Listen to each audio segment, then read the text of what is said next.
হরে কৃষ্ণ দর্শক বন্ধুরা, আশা করছি আপনারা সকলেই রাধা মাধবের কৃপায় ভালো আছেন।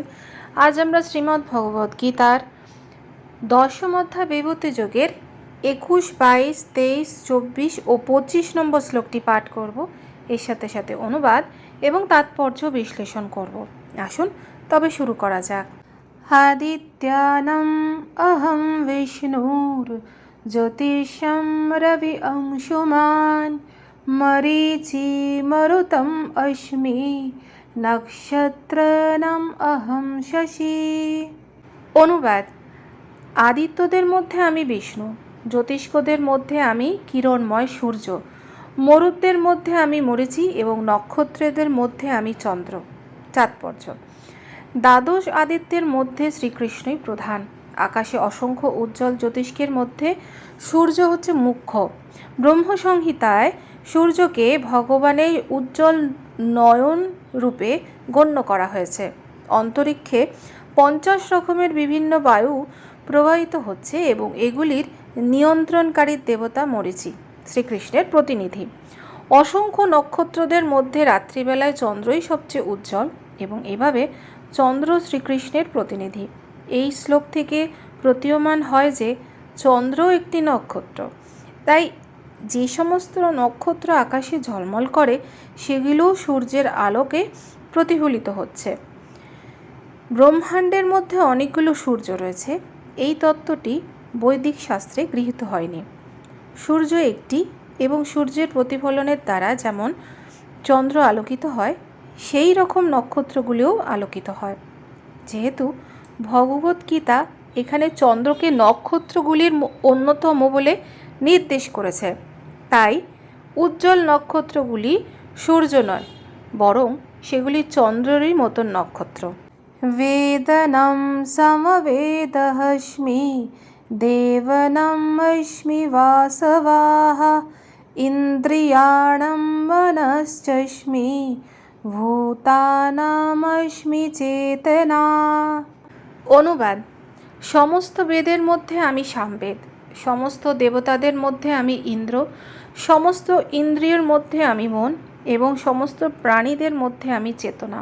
তাৎপর্য: জড় ও চেতনের মধ্যে পার্থক্য এই যে জীবসত্তার মতন জড়ের চেতনা নেই, তাই চেতন সর্বশ্রেষ্ঠ ও নিত্য। জড় পদার্থের সমন্বয়ের ফলে কখনোই চেতনা সৃষ্টি করা যায় না।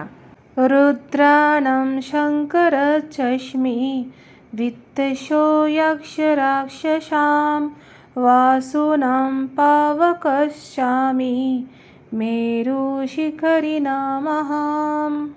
অনুবাদ: রুদ্রদের মধ্যে আমি শিব, যক্ষ ও রাক্ষসদের মধ্যে আমি ধনকুবের, বসুদের মধ্যে আমি অগ্নি এবং পর্বতসমূহের মধ্যে আমি মেরু। তাৎপর্য: একাদশ রুদ্র আছেন এবং তাদের মধ্যে শঙ্কর বা শিব প্রধান। তিনি বিশ্ব ব্রহ্মাণ্ডের তমগুণের নিয়ন্তা এবং ভগবানের গুণাবতার।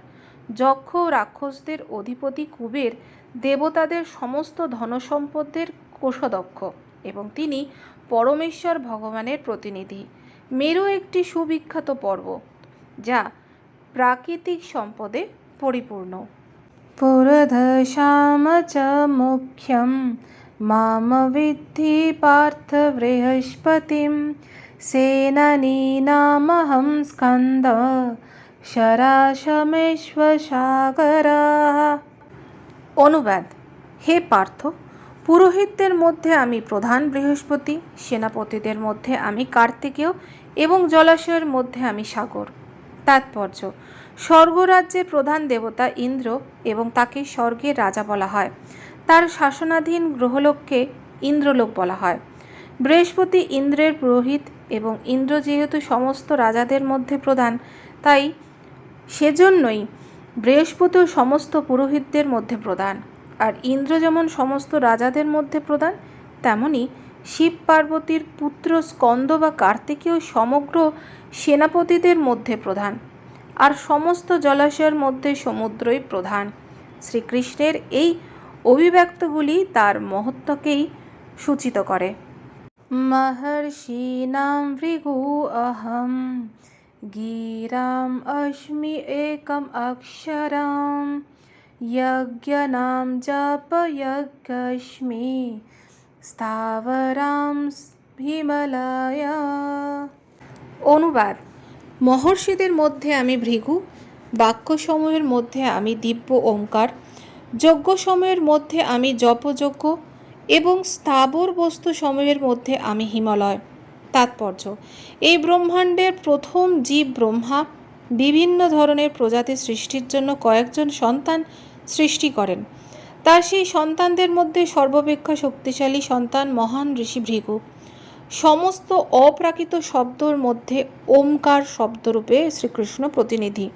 সমস্ত যজ্ঞের মধ্যে হরে কৃষ্ণ কৃষ্ণ কৃষ্ণ হরে হরে, হরে রাম রাম রাম হরে হরে জপ করাই সর্বশ্রেষ্ঠ যজ্ঞ। কারণ এই মহামন্ত্র ভগবান শ্রীকৃষ্ণের পবিত্রতম প্রকাশ। যজ্ঞ অনুষ্ঠানে কখনো কখনো পশু বলি নির্দেশ দেওয়া হয়, কিন্তু হরে কৃষ্ণ মহামন্ত্র জপ করার মাধ্যমে অনুষ্ঠিত মহাযজ্ঞের হিংসার কোনো স্থানই নেই। এটি সবচেয়ে সরল ও পবিত্রতম যজ্ঞানুষ্ঠান। জগতে যা কিছু পরম মহিমান্বিত সেই সবই শ্রীকৃষ্ণের প্রতিনিধি স্বরূপ। তাই এই পৃথিবীর সর্বশ্রেষ্ঠ পর্বত হিমালয় তারই প্রতীক। পূর্ববর্তী শ্লোকে মেরু পর্বতের কথা উল্লেখ করা হয়েছে, কিন্তু মেরু পর্বত কখনো কখনো চলমান, কিন্তু হিমালয় অচল। হিমালয় মেরুর চেয়েও শ্রেষ্ঠ। তাহলে দর্শক বন্ধুরা, এই ছিল আমাদের শ্রীমদ্ ভগবদ্ গীতার 10ম অধ্যায় বিভূতি যোগের 21, 22, 23, 24 ও 25 নম্বর শ্লোকের তাৎপর্য। আগামী পর্বে আপনাদের সাথে আবার দেখা হবে পরবর্তী শ্লোক নিয়ে। আপনারা ভালো থাকুন, সুস্থ থাকুন। রাধে রাধে।